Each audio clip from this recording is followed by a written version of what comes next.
how many Christmas vests can one make before it becomes an issue? Good Lord, save me from this task. If you're buying coffee at Tim's, what are you doing to yourself? You should love yourself a little bit more than that.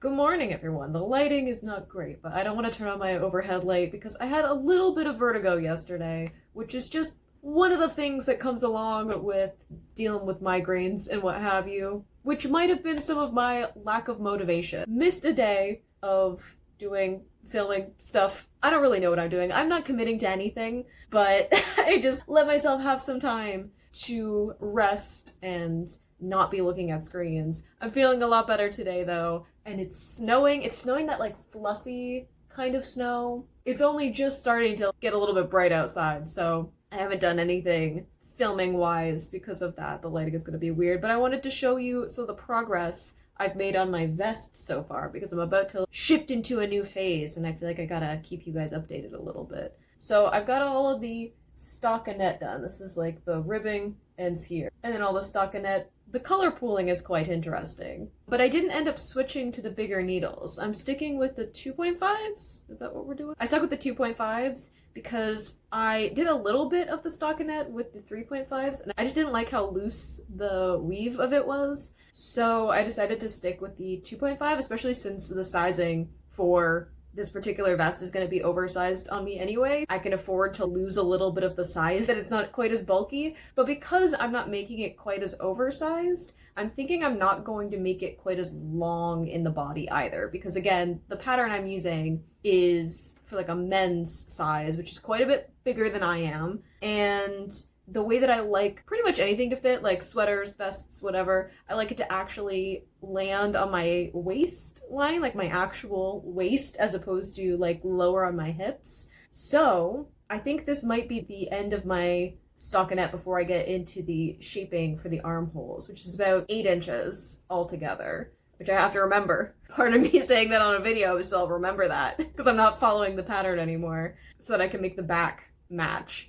So I think I'm going to start doing the shaping so that this fits me a little bit more snugly, right? Because if I was going to make it more like oversized, a bit more like baggy, then I think I would add more length to the torso, but I don't know. I had someone ask if I was going to have enough yarn to do this. I'm definitely going to. We're not even close to running out of yarn, so I'm fine. I'm a little bit nervous I might have too much left over. How many Christmas vests can one make before it becomes an issue? I don't know. I guess I could sell one. Anyway, thinking out loud, that's what I'm working on right now as I drink my morning cup of tea and settle in a little bit for the day before I actually get up and start doing stuff. Sorry, distracted by the snow for a second. So I think I'm gonna start shaping some of this, and then it'll be just like straight knitting again, stockinette for a while. It's been quite meditative. I've quite liked it for the last few days where I've been a little bit less than motivated.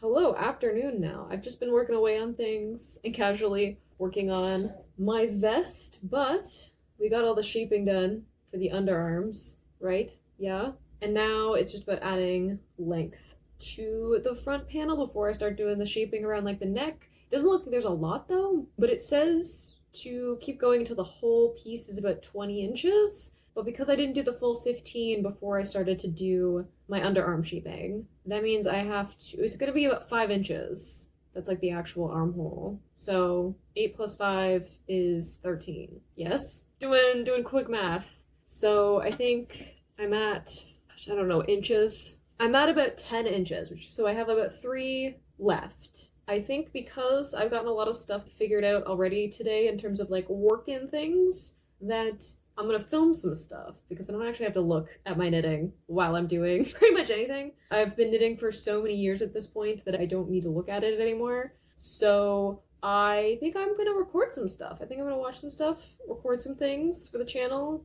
put some more stockinette on this vest. And the good news is that once I figured all this out, because I'm no longer following the pattern properly, but once I figured it all out, the back panel is gonna be easier because I've already done all of the things I need. I just have to match them up. And it doesn't have any of the shaping up at the neckline. So I'm just like, I'm keeping that in mind. I already have ideas for making another one, but with like color work, like Fair Isle or something, because I'm a crazy person. We'll see if I have the same motivation once I'm actually done. It's easy to have motivation when I'm like, woo, I'm about to finish this panel. And then maybe once I start doing the back panel, I'll be like, good Lord, save me from this task. Who knows?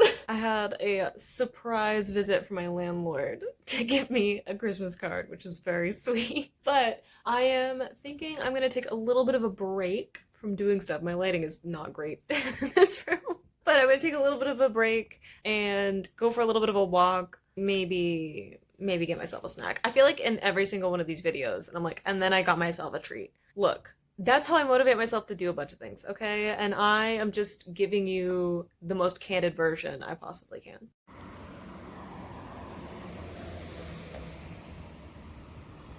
I remembered my scarf this time, so I'm not as cold, but I did. Okay, this is gonna be very Canadian of me. If I could just have a second on a day where I was happy to wake up to there being a bunch of snow outside. I did go to Tim's, and I did get myself some Timbits. Now, before anyone comes at me, because I know to my fellow Canadians, we have a lot of complicated emotions about Tim's at this point in our lives. One, I was given a gift card, so technically I have not given any money to this corporation. These are the loopholes I'm going through. And two, I have so much nostalgia for stopping at Tim's while doing like Christmassy activities and stuff, that this time of the year in particular, December, it just feels like there needs to be a stop at Tim's at some point, okay? For a hot chocolate and some Timbits, just for the vibes. And this is like my once a year I actually go to Tim's, okay? Because it used to be as a kid, like that was, we would go and do all of our Christmassy activities, shopping, ice skating, going to see Santa, and then there would be a Tim's pit stop. So let me have this one indulgence for the sake of nostalgia. Probably gonna burn myself on this.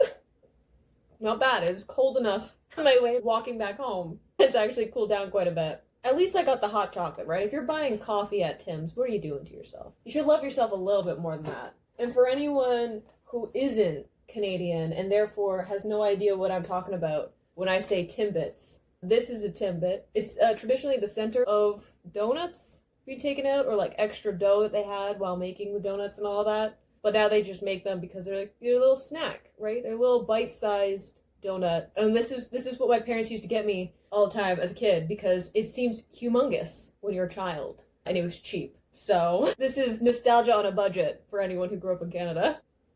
Is it the best donut in the world? No, but it hits just right. There are just certain things where you're like, I know this isn't good for me, but I had it as a kid, so I'm stuck here now.